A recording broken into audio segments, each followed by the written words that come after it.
Tata, de Hijo y de Espíritu Santo. Gracia del Señor Jesucristo, amor de Dios Padre, comunión de Espíritu Santo, sea con vosotros.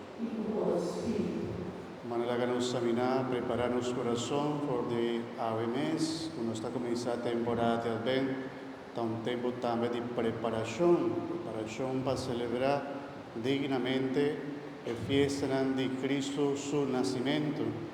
Por de agora aqui nos está examinando o coração, também lá nos pede Deus misericórdia, perdão, a nos falta de esperança, de confiança, de enjé, especialmente dia de ave.